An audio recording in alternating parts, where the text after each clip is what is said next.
Mr. President, Chairman, honorable members, I'm delighted that one of my first official engagements in my new role as Commissioner for Neighbourhood and Enlargement is here in the European Parliament.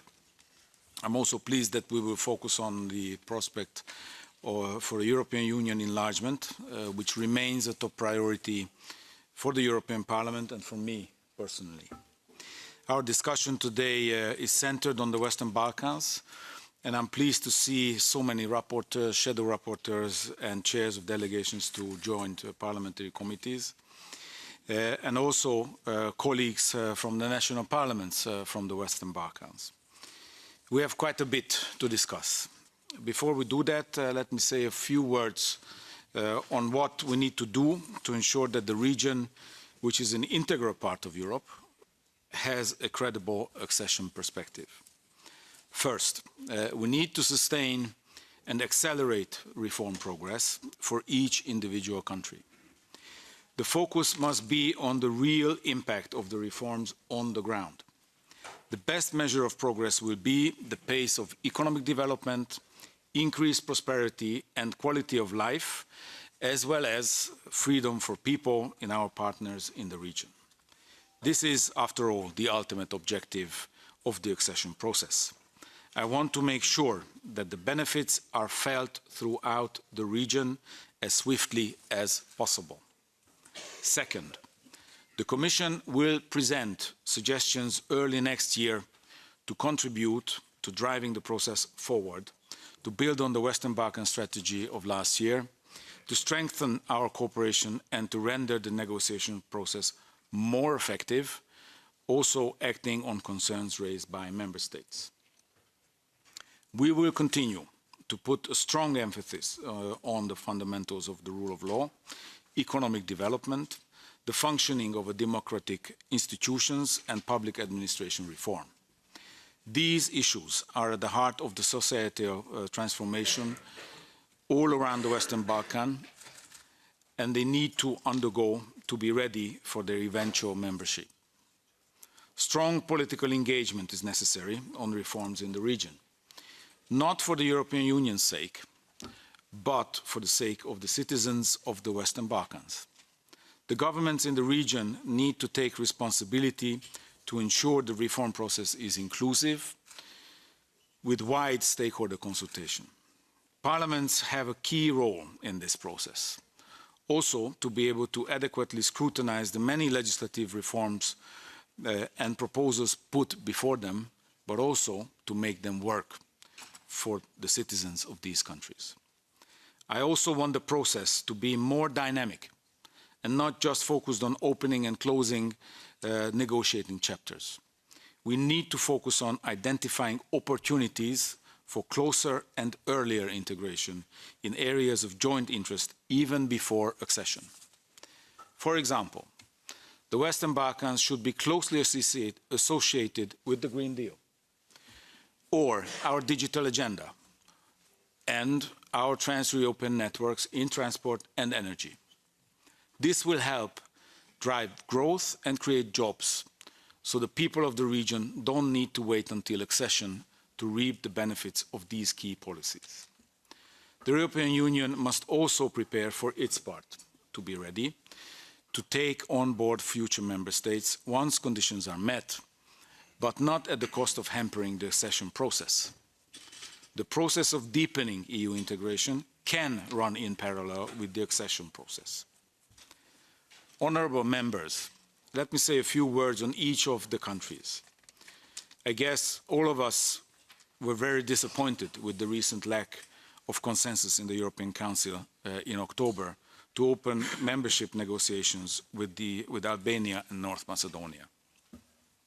Nevertheless, our commitment to their EU perspective remains unchanged.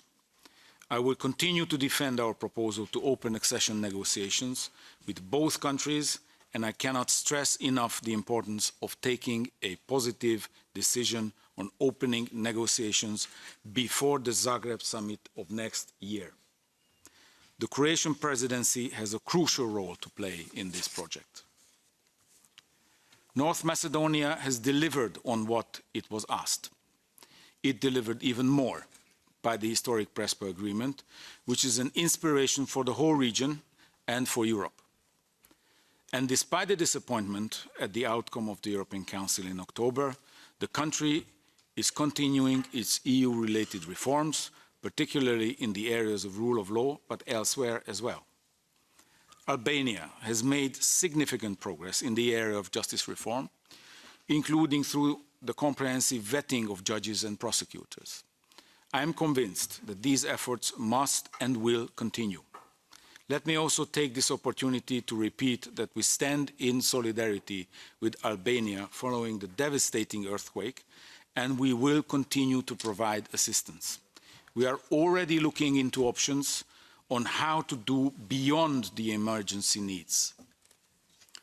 Bosnia and Herzegovina has also made important steps on the EU path. The opinion on the membership application provides a comprehensive roadmap for reforms. I welcome the nomination of the new chairman of the Bosnia-Herzegovina Council of Ministers, Mr. Zoran Tegeltia, and I look forward to swift formation and full functioning of all executive and legislative authorities. This is crucial so that the country can start addressing the key priorities identified in our opinion. Reforms in the judiciary and management of migration require timely action.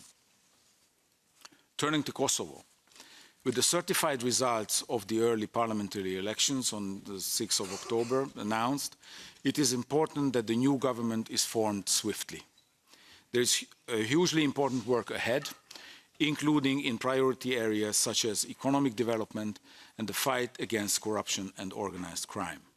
I look forward to meeting the new leadership to see how can the EU support their work. We also expect the new government to work for a resumption of the EU-facilitated dialogue, including by removing the 100% tariff on imports from Serbia and Bosnia-Herzegovina, which has been in place for over a year now. High Representative Borrell has already said that the Belgrade-Pristina dialogue will be among his top priorities, and I will offer all my help to support him in this endeavor, which we hope to close already by the end of next year. Before I move on, let me thank the Chief Observer of the EU Election Observer Mission to Kosovo, Ms. von Kramon-Taubadel, and other MEPs for their outstanding work. Montenegro is the most advanced country in terms of accession negotiations, with 32 chapters open, 3 of them provisionally closed. Work is ongoing across the board and needs to continue with a focus on tangible results, in particular when it comes to the rule of law and media freedom. The political debate, however, in Montenegro should return to the parliament, where it belongs. It is also vital to continue ongoing work on electoral legislation to address the low level of trust in view of the parliamentary elections coming up next October. Finally, in the current circumstances, it is all the more important that Serbia accelerates the course of EU reforms. Serbia is a negotiating country with 13 chapters opened, 2 closed. And I'm happy to announce that we are working to close 1 more chapter still this year. But when negotiating country, of course, our expectations are high.